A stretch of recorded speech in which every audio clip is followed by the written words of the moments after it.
Assalamualaikum warahmatullahi wabarakatuh. Alhamdulillahirabbil alamin. Wa bihi nasta'inu ala umuri dunya waddin. Wassalatu wassalamu ala asyrafil anbiya'i wal mursalin Sayyidina Maulana Muhammadin wa ala alihi wa sahbihi wa man tabi'ahu bi ihsanin ila yaumiddin. Amma ba'du. Qala Allah Ta'ala fil Qur'anil Karim wa huwa asdaqul qailin. Wa ma kafara Sulaiman walakinna asyayatina kafaru yu'allimuna an-nasa as-sihr. Shadaqallahul azim. Para jemaah yang dimuliakan Allah Subhanahu wa taala, pagi ini saya akan sampaikan materi tentang beberapa hal yang masih berhubungan dengan hal-hal yang diharamkan di dalam Islam. Nah, di antara yang diharamkan itu adalah menggunakan sihir. Allah berfirman dalam surat Al-Baqarah ayat 102, wa ma kafara Sulaiman walakinna syayatina kafaru. Dan tidaklah Nabi Sulaiman itu melakukan sihir, walakinna syayatina kafaru, akan tetapi setanlah yang menggunakan sihir sampai kufur. Yu'allimuna an-nasa sihr. Setan itu mengajarkan manusia akan ilmu sihir. Diceritakan dalam satu tafsir bahwasanya sebagaimana kita sering mendengar, Nabi Sulaiman itu di samping seorang nabi juga dia sebagai seorang raja. Konon kekuasaannya itu hampir meliputi 2/3 dunia. Nah, kehebatannya lagi, Nabi Sulaiman oleh Allah diberikan beberapa mukjizat, diantaranya dia bisa mengerti bahasa binatang. Kemudian juga dia bisa pergi ke sana kemari hanya cukup menggunakan angin sebagai transportasinya. Kemudian juga yang menjadi rakyatnya itu tunduk patuh kepada Nabi Sulaiman bukan hanya manusia, tetapi jin juga bagian dari rakyatnya Nabi Sulaiman. Nah, kemudian ya, jin tunduk patuh kepada Nabi Sulaiman sampai-sampai jin itu disuruh kerja bakti atau ini apa, ya, patuh pada Nabi Sulaiman. Suatu saat,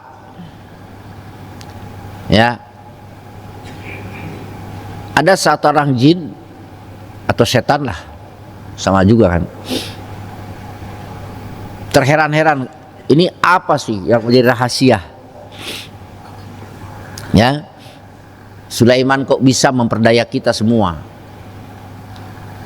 Konon diceritakan, ya, satu saat Nabi Sulaiman itu ke kamar kecil dan dia memiliki satu cincin.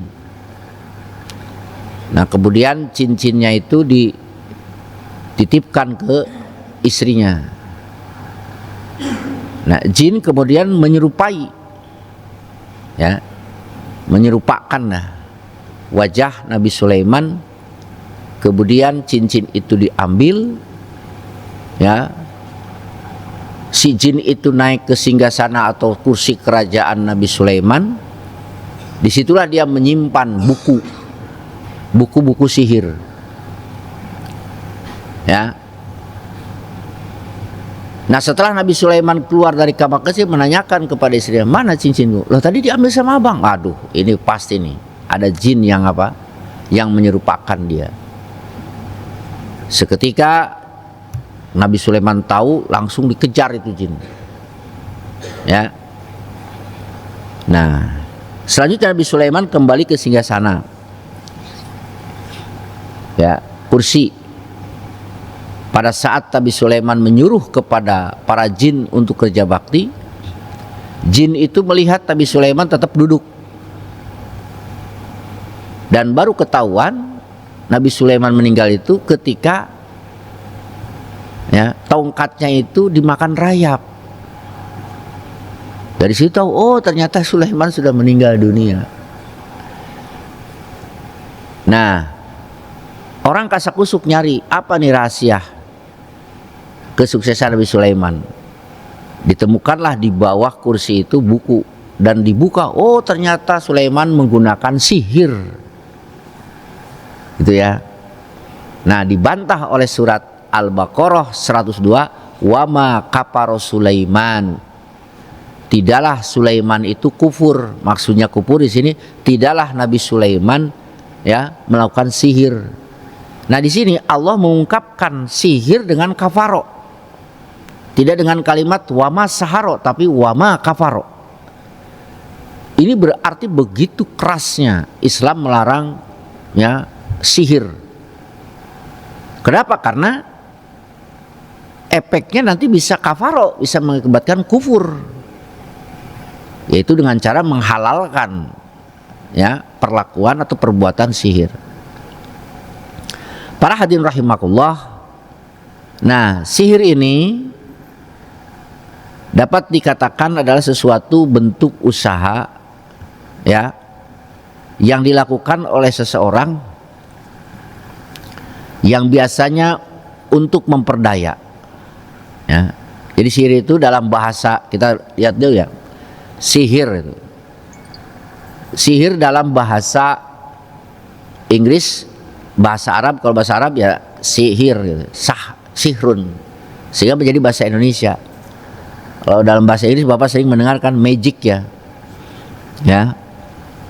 adalah suatu perbuatan, kemampuan yang melampaui hukum alam, supranatural ya, itu dengan bantuan dari yang lain seperti jin, setan ya, yang akhirnya melahirkan satu keajaiban, baik tujuannya untuk yang baik, kadang-kadang juga untuk tujuan yang buruk.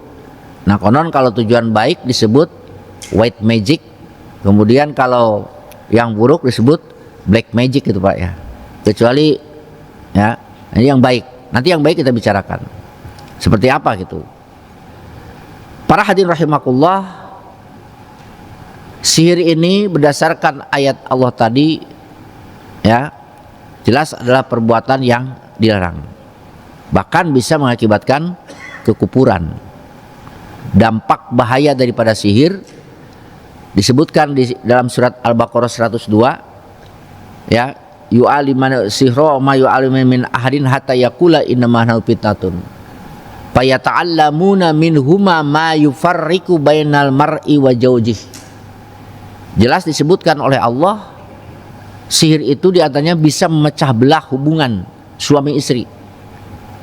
Itu bisa menimbulkan kebencian ya antara suami dan istri.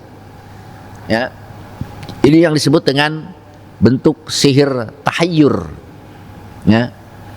Kemudian sihir juga bisa digunakan untuk menyakiti, bahkan membunuh. Ya. Menyakiti orang sampai sakit berbulan-bulan, bertahun-tahun, menjadikan orang gila, bahkan meninggal. Ya. Dan juga bahaya sihir bisa merusak akidah. Bahkan ada satu hadis, man qatala bisihrihi kaman qatala bisepi. Barang siapa yang membunuh dengan sihirnya atau dengan santetnya, itu sama aja dengan membunuh dengan pedangnya. Ya. Jadi kalau kita berdoa aja, ya Allah matikanlah dia, celakakan dia, itu sama dengan sihir juga. Ya. Dan membunuh dengan doa itu sama dengan membunuh dengan pedangnya. Kemudian bahaya yang sangat parah adalah bisa merusak akidah. Kenapa? Karena tadi disebutkan sihir itu bisa mengantarkan kepada kekufuran. Hadirin rahimakumullah. Nah, tentu di sini kita harus cerdik, harus bisa membedakan antara sihir, mukjizat dan karomah. Ya. Kalau sihir sumbernya bantuan jin atau setan. Ya, sedangkan mukjizat langsung dari Allah. Dan karomah adalah karunia dari Allah diberikan kepada orang soleh, ya, atas kesolehannya. Kemudian, ya, pelakunya pelaku sihir itu bisa disebut ujungnya ke sana, ya, tukang sihir bisa disebut juga kafir gitu. Karena bisa jadi dia menghalalkan sihir tersebut. Sedangkan mukjizat pelakunya adalah nabi dan rasul, dan yang diberi karomah adalah orang soleh atau waliyun min auliyaillah. Kemudian tujuannya, kalau sihir tujuannya kebatilan, kejahatan, bahkan bisa jadi urusan, ya, kematian seseorang. Sedangkan tujuan daripada mukjizat untuk membuktikan bahwa dirinya itu nabi, tujuannya untuk membuktikan bahwa dia ini rasul, ya. Nah, sementara tujuan daripada karomah itu adalah, ya, sebagai bentuk penghargaan dari Allah kepada seseorang tersebut, sehingga orang itu nantinya tidak dilecehkan oleh orang lain karena dia ada kekasih Allah. Nah, para hadirin rahimakumullah, selanjutnya, ya, sihir ini banyak sekali, ya. Ada sihir as-sihrul fasal. Tadi sudah saya sampaikan, sihrul fasal ini adalah sihir yang dilakukan oleh seseorang untuk memecah belah keharmonisan seseorang. Tadi disebutkan suami istri, dan di Quran disebutkan wa yufarriquna bainal mar'i wa zaujih. Mereka itu mempelajari supaya keharmonisan suami istri, saudara, ya, pedagang dengan pelanggannya supaya hancur, supaya terpisah. Ya. Nah, ini termasuk sihir yang diharamkan. Kemudian ada sihir at-tiwalah atau as-sihrul muhabbah. Apa tiwalah itu? Guna-guna, ya, itu. Atau yang sering disebut dengan pengasih, kesannya pelet lah. Jangan dikira pelet itu bukan sihir, Pak. Pelet itu sihir loh. Ya. Hal yang diharamkan juga. Ya, seperti seorang menarik seseorang supaya jatuh cinta tergila-gila. Itu, ya. Ya, orang sudah bilang sampai wah nggak bisa makan, nggak bisa, yang dibayangin sama dia aja terus. Walaupun menggunakan ayat Quran. Kalau tujuannya untuk melet, ya, atau membuat orang tergila-gila cinta kepadanya, sekalipun menggunakan Quran, itu termasuk sihir. Ya. Kemudian ada al-atf, sihrul atfi, sihir pengendali, yaitu sihir yang tujuannya untuk mengendalikan pikiran seseorang. Misalnya seorang orang tua dikendalikan supaya benci kepada anaknya. Ada, Pak, ya, itu yang melakukan sihir seperti itu. Itu di pesantren Al-Falah. Saya dengar juga dari muridnya. Ya, ini yang melakukan sihir justru bantunya kepada kiainya, mertuanya. Jadi bagaimana mertuanya ini, ya, bisa terkendali oleh dia sehingga apapun maunya dia dituruti. Ya, itu. Dan ketahuan juga, ya, akhirnya disuruh firak karena mantunya jahat, ingin mensihir mertuanya supaya mertuanya itu, ya, terpedaya olehnya. Kemudian ada sihir yang tujuannya menyakiti, membuat sakit, ya.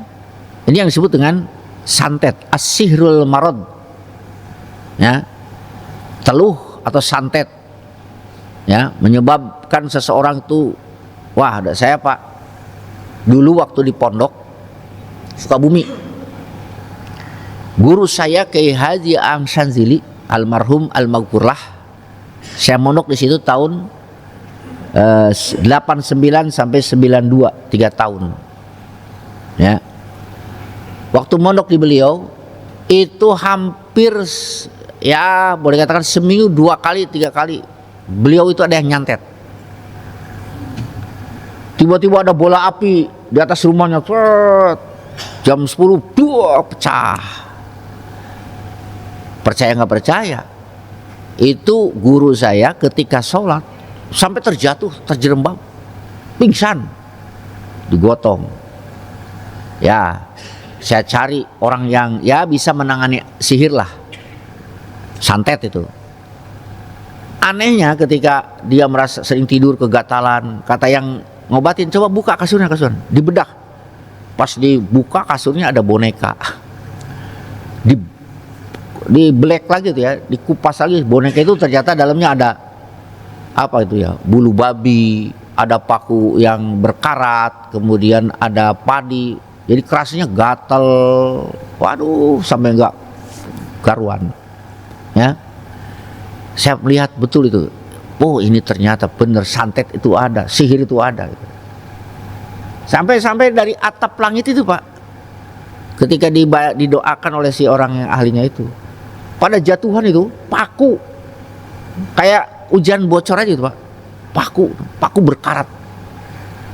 Ya Allah, guru saya itu sakit, sering sakit, dan wafatnya pun kena santet.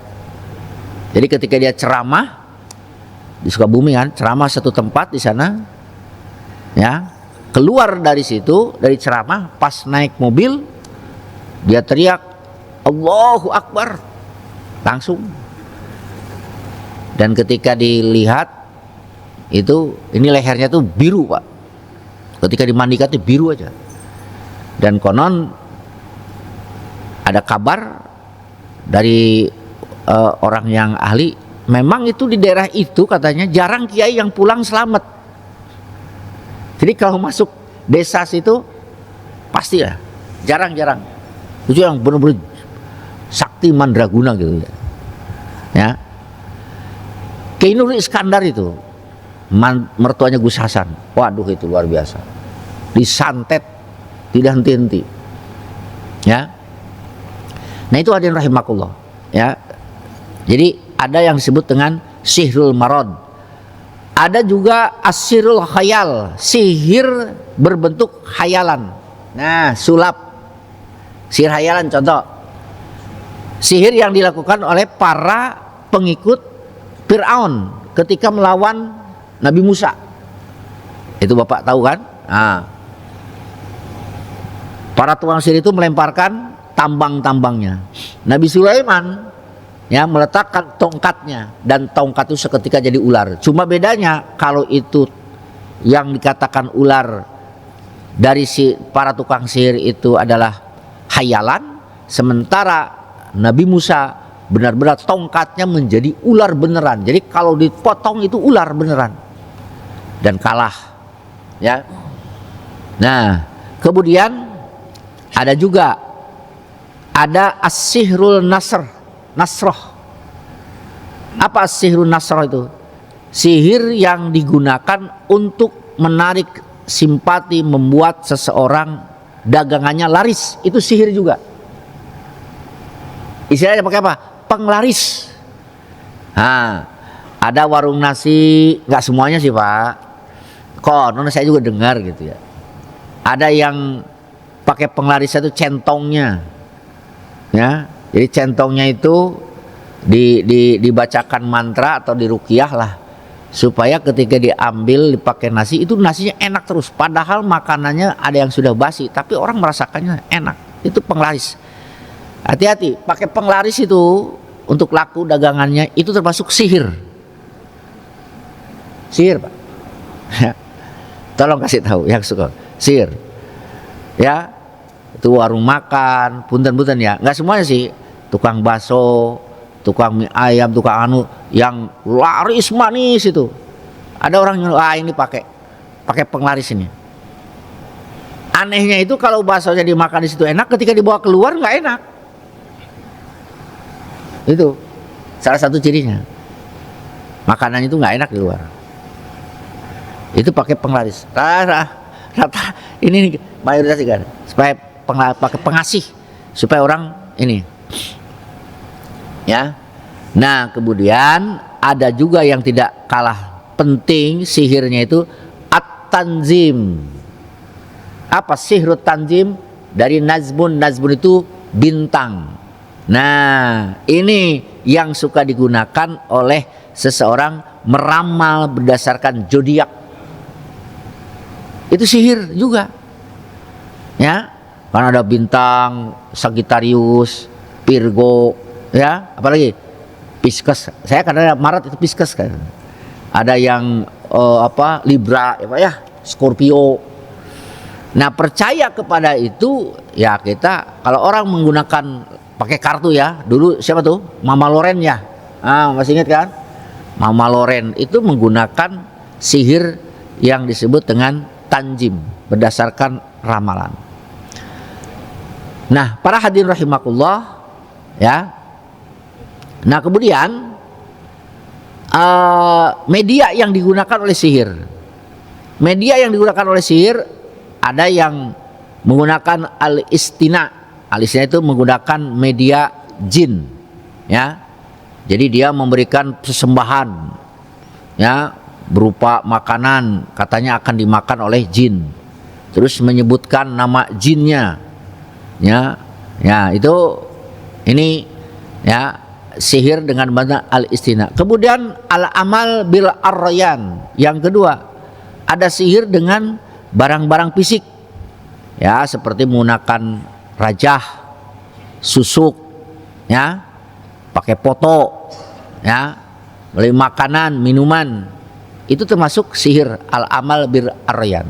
Kemudian ada juga sihir menggunakan ar-rih, media angin, ya, itu banyak sekali Bapak sekalian.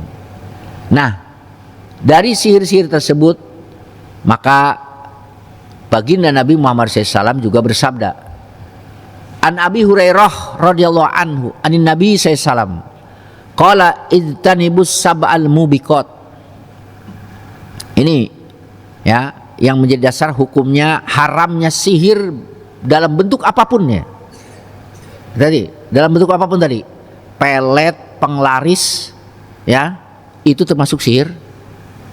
Ya, kata Nabi, jauhilah 7 perusak. Perusak apa di sini? Perusak kepada amal. Qalu, berkata sahabat, ya Rasulullah, wa mahunna. Apa itu yang menjadi perusak amal itu? Rasul menjawab, qala asyirku billah. Pertama adalah musyrik kepada Allah. Ini sudah menjadi biang keroknya, ya, perusak, karena dia akan merusak amal, ya, kebaikan seseorang. Kedua, wasihru, sihir. Ini coba, sihir diletakkan setelah musyrik, dosa besarnya itu. Yang ketiga, waqatlun nafsil lati harramallahu illa bil haq, membunuh jiwa yang diharamkan oleh Allah untuk dibunuh.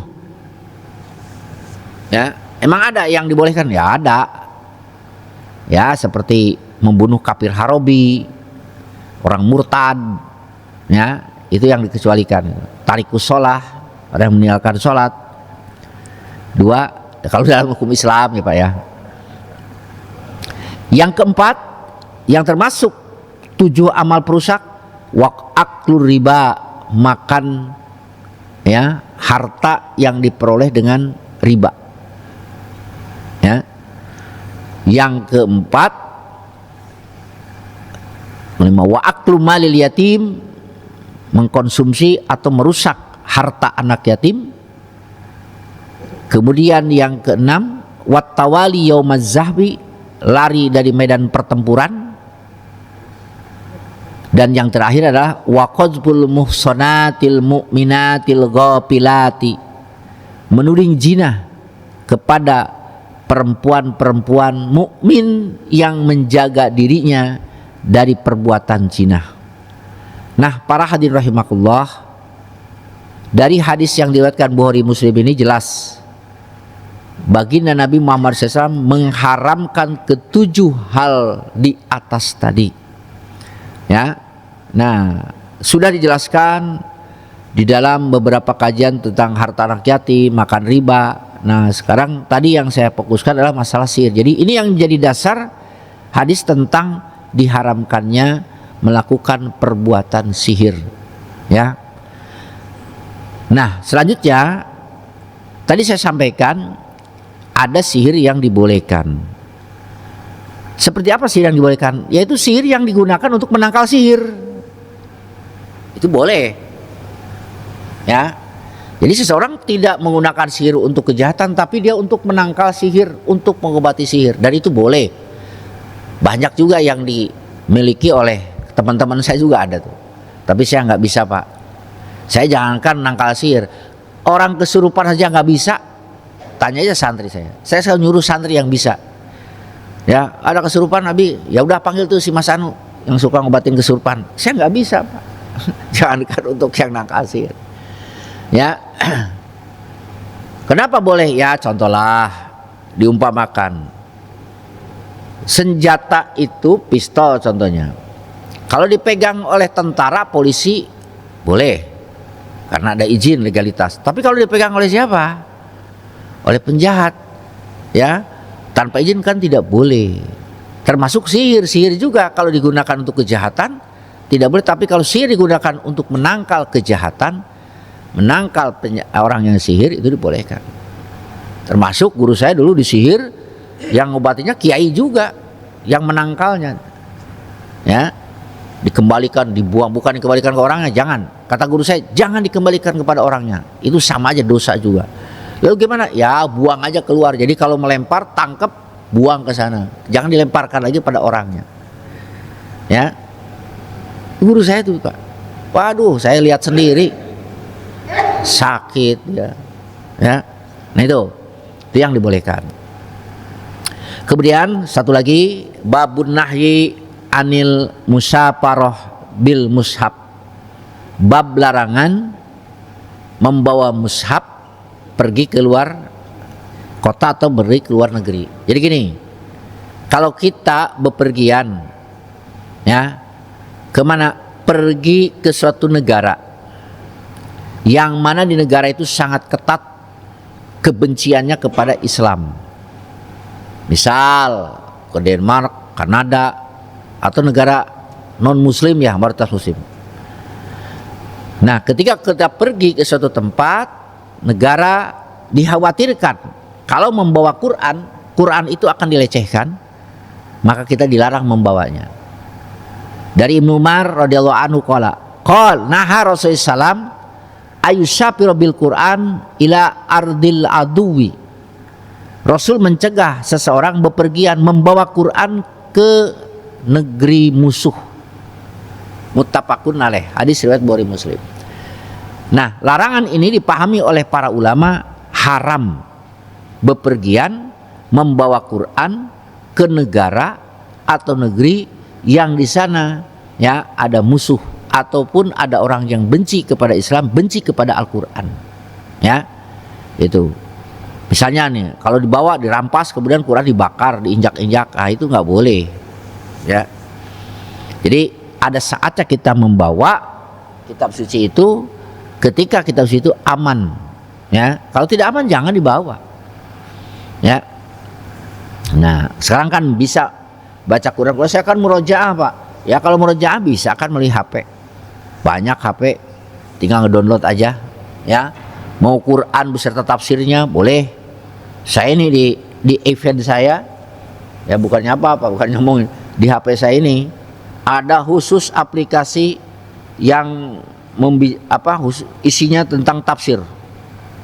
Ada sekitar berapa ya? 98 bahkan sampai 100 tafsir di HP ini. Namanya Jami'ut Tafasir, ya.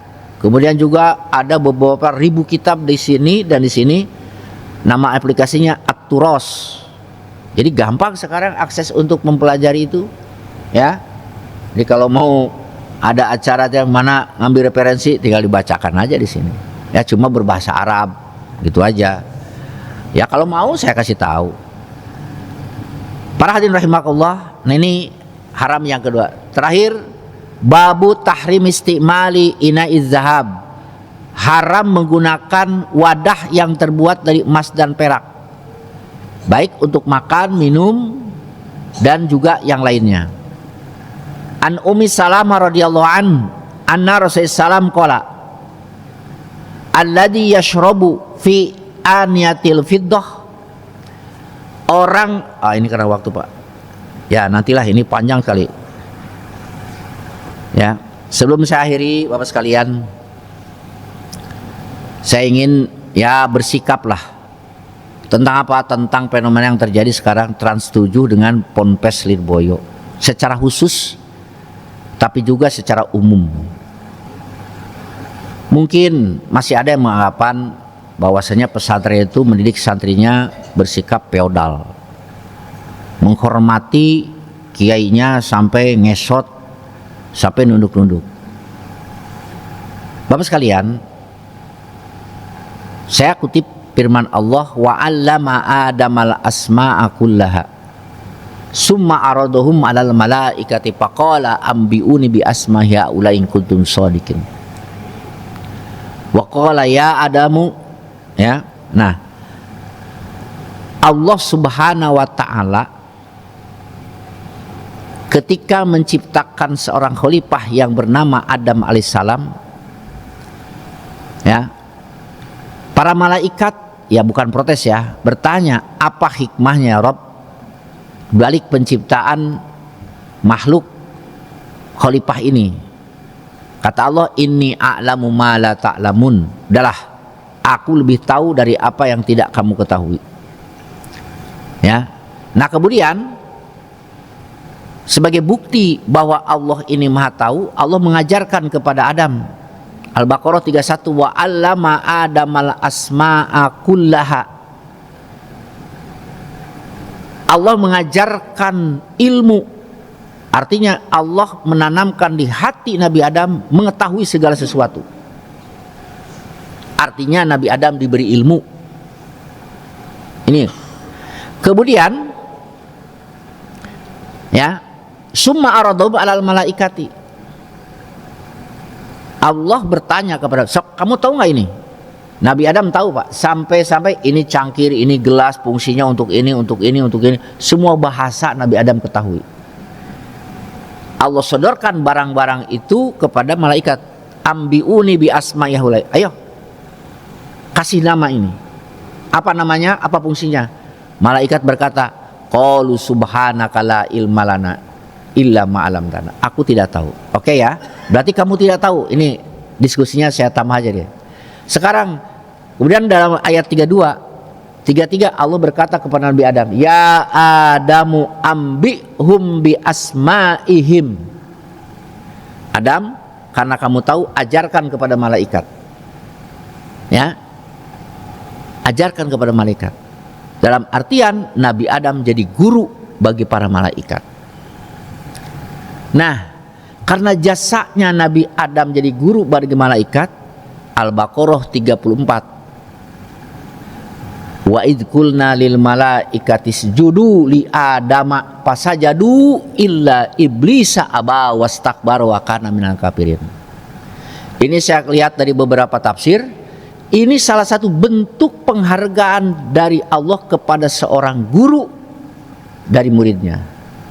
Hei malaikat, karena kau telah menjadi murid bagi Adam dan Adam menjadi guru bagimu, sekarang usjudu li adama, sujudlah kau kepada Adam sebagai bentuk penghargaan.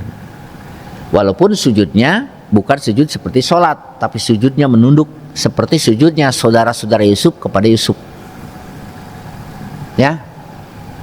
Kemudian yang kedua, tidak hanya Allah memerintahkan malaikat untuk menghormati kepada Adam karena beli ilmu. Wa qulna ya adamuskun anta wa zawjukal jannah. Kau kuberi fasilitas istri yang cantik, kemudian surga. Ini dua Pak, bentuk penghargaan dari Allah kepada siapa? Adam, karena memiliki ilmu. Nah, itu salah satu dasarnya. Dan dari situlah maka saya di pesantren itu, masya Allah luar biasa, berhadapan dengan bupati, dengan berhadapan kiai, Terus terang aja, hati saya lebih takut berhadapan dengan siapa? Dengan kiai, apalagi dengan guru saya. Ya.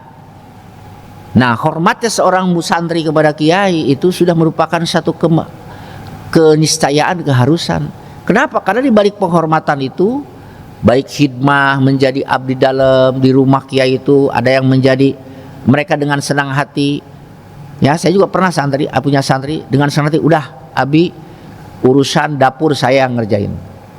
Ya, laki-laki itu nyuci piring, udah kamu kerja, nggak usah, saya aja nyuci segala rupa dengan kehendak sendiri. Ya silahkan kalau memang mau. Ya. Nah, kemudian apa yang terjadi? Dalam kitab Ta'limut Ta'lim dikatakan bil ilmi irtafa'a wa bil khidmah intafa'a. Dengan ilmu orang naik derajat, dan dengan khidmah kepada guru maka akan mendapatkan kebarokahan.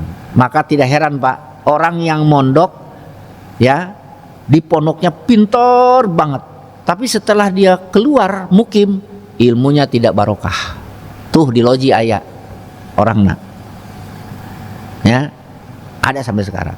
Pinter Pak, tapi tidak bermanfaat. Jangan untuk orang lain, untuk dirinya saja. Tidak kepake ngimaman sholat acan, boro-boro sina mimpin syukuran. Ya, jadi tukang dagang asongan, punten bukan ngahinakeun Pak. Padahal masya Allah waktu di pondoknya alim banget itu orang, sampai sekarang masih ada, alim, luar biasa alimnya.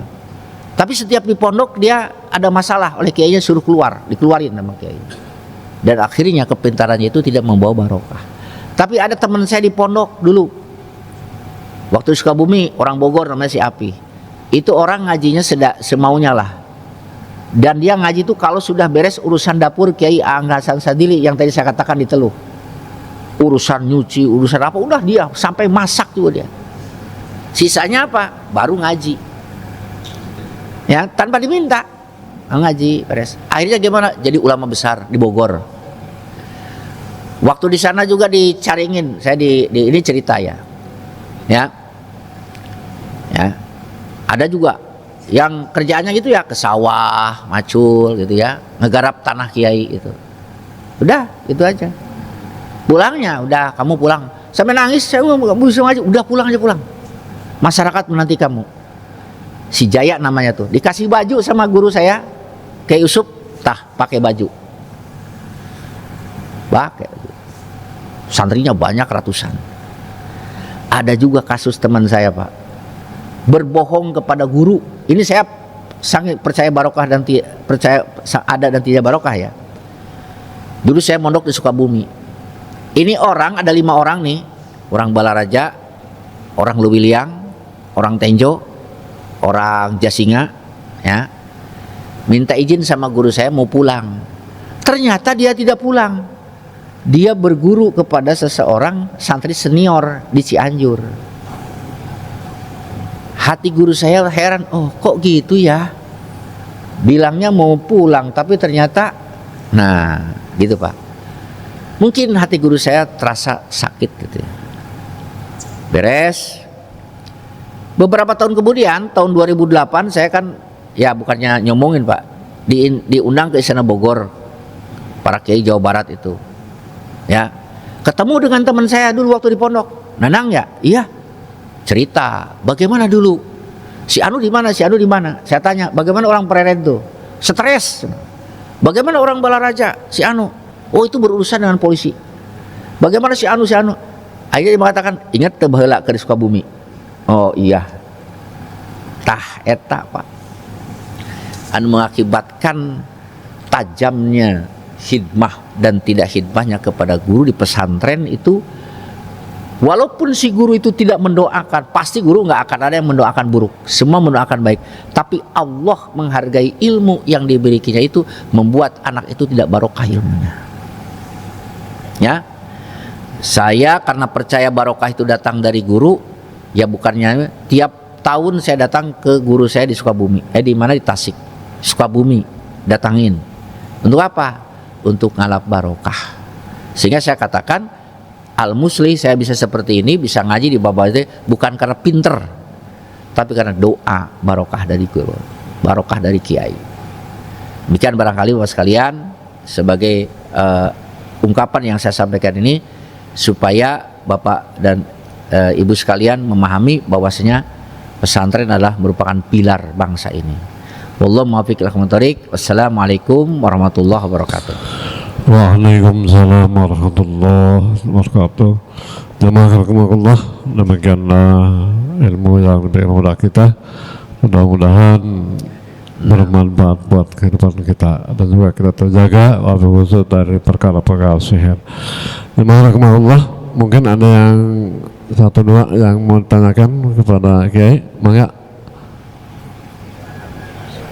Ada yang tanyakan?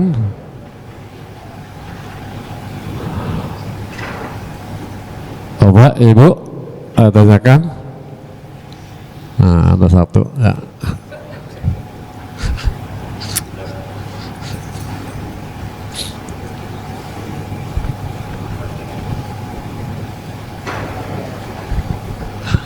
Bismillahirrahmanirrahim. Assalamualaikum warahmatullahi wabarakatuh. Ada dua. Yang pertama, wa ma kafaru Sulaimanu walakinna sayatina kafaru yu'alimunan sikra wa ma unzilal malaka ini bibabila Haruta wa Marut. Ini sehubungan dengan Nabi Sulaiman. Kemudian ayat kedua yang ini sering dibacakan oleh imam kita, wa idqulna lil malaikatis judu li adama fasajadu illa iblis aba wastakbara wa kana minal kafirin. Yang pertama mengenai Sulaiman ini, Nabi Sulaiman ini kan diberi mukjizat, salah satunya memindahkan kerajaan Ratu Saba atau Bilqis ke hadapan Sulaiman, itu untuk menunjukkan bahwa Nabi Sulaiman adalah Rasul.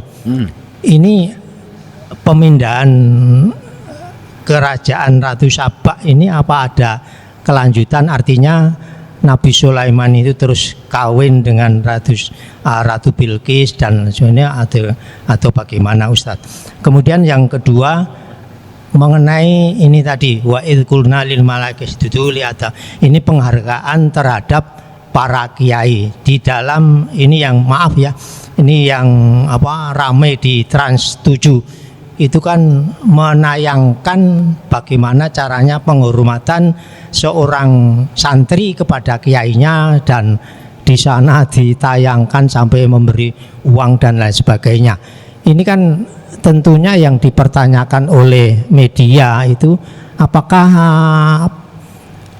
ngalap barokah istilah Jawanya itu dilaksanakan seperti itu, atau kalau zaman media sekarang ini kan sepertinya maaf ya, sepertinya sudah berlebihan gitu. Tapi namun demikian ini Trans 7 minta maaf dengan tayangan seperti itu, sehingga produsennya juga sudah dipecat dan lain sebagainya. Kira-kira seperti itu Ustaz. Assalamualaikum warahmatullahi wabarakatuh. Waalaikumsalam warahmatullahi wabarakatuh. Para hadirin rahimakumullah, ini yang pertama adalah masalah pertanyaan Nabi Sulaiman alaihissalam. Jadi dikisahkan di dalam surat An-Naml ya, tentang bagaimana Nabi Sulaiman itu bisa menaklukkan Raja Saba, Ratu Saba ya. Jadi begini, Nabi Sulaiman ketika ada ceritanya gini, Nabi Sulaiman bertanya, kemana ini burung hudhud ya, kok udah lama gak kelihatan ya. Ternyata tidak lama kemudian burung hudhud mengatakan, ya, oh dari mana kamu? Saya pergi ke negeri Saba. Terus di sana saya melihat ada seorang ratu yang menyembah matahari. Oh ya, nah begitu ya, ya oke. Nah kemudian singkat cerita ya, Nabi Sulaiman mengumpulkan siapa? Rakyatnya pada orang-orang dekat, makhluk laut yang dekat dengannya, di antaranya jin. Nabi Sulaiman mengatakan, ayo siapa yang bisa memindahkan singgasana Ratu Bilqis kepadaku. Tiba-tiba ada jin yang berkata, qala ifritum minal jinni ana atika bihi qabla an taquma min maqamika. Aku bisa memindahkannya sebelum engkau berdiri dari tempat dudukmu. Ya.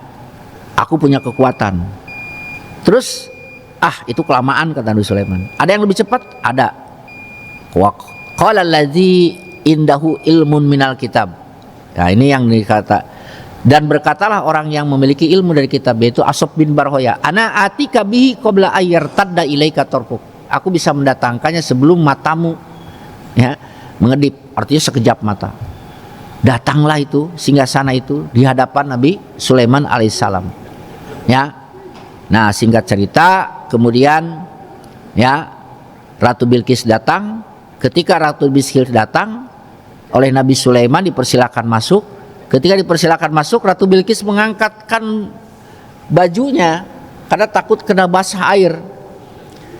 Kata Nabi Sulaiman, nggak usah takut, itu bukan air.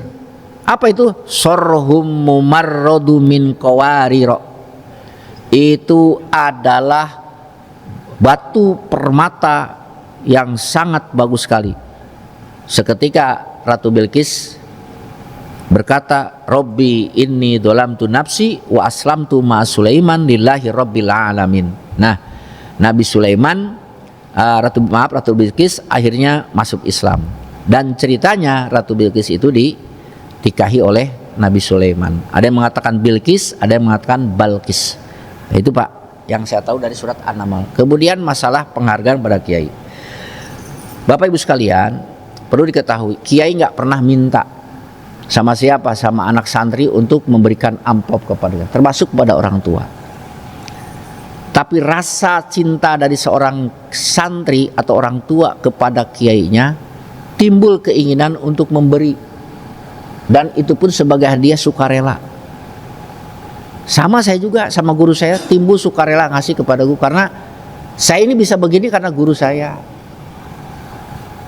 Saya juga mengakui orang tua santri kalau datang ke pondok itu mereka tiap minggu, tiap sebulan sekali, ada yang punya kebun pete, bawa petenya berapa tuh, satu karung Pak, 200 satu karung. Ada yang bawa terubu, ada yang bawa duren dan sebagainya. Karuan makanan saya terima, dan tentunya tidak dimakan sendiri. Ada santri yang lain ini bagi-bagi lah, gitu. Itu hadiah, dan itu sudah biasa dan tidak diminta oleh kiai itu, karena keinginan kita aja cinta sama. Cobalah tanya aja ke orang tua yang di mondok di saya gitu, itu ngasih diminta nggak sama saya? Nggak ada permintaan Pak. Sangat terlalu naif bagi seorang kiai atau ustadz gitu minta kepada orang tua untuk memberikan amplop kepadanya. Itu sangat naif sekali bagi seorang kiai, itu naif. Buruk sekali. Jangankan minta, mengharapkan saja pemberian dari mereka itu adalah merupakan perbuatan yang sangat tercela. Apalagi sampai minta-minta. Bahkan punten-punten di Al-Musli ini Pak Haji Romlin yang suka ini. Ada beberapa anak yang digratiskan Pak, karena yatim dan duafa. Saya per bulan tuh 6,5 juta. Kebetulan dibantu Pak Haji Romli setiap bulan. Pak Haji Romli ngumpulin uang udah puluhan tahun, ngumpulin, bantu sama saya. Sebulan tuh 6,5 juta biaya yang dikeluarkan. Saya tidak minta kepada siapapun. Dan alhamdulillah Pak Haji Romli yang memfasilitasi mengumpulkan uang sama saya. Berapa nominalnya? Tanya Pak Haji. Itu ada. Jadi tidak semuanya pesantren itu mengummut, tetapi juga ada yang memberikan kepada mereka-mereka yang tidak mampu. Nah itulah. Bukan saya aja, pesantren lain juga ada khusus untuk duafa yatim. Minta kepada saya, Pak, tolong anak saya pengen mondok di sini, tapi saya nggak punya biaya. Udahlah, sok nggak apa-apa. Free semuanya. Kalau orang lain bayar 900, 800, dia free. Itu Pak. Kian Allahumma. Cukup, tutup aja.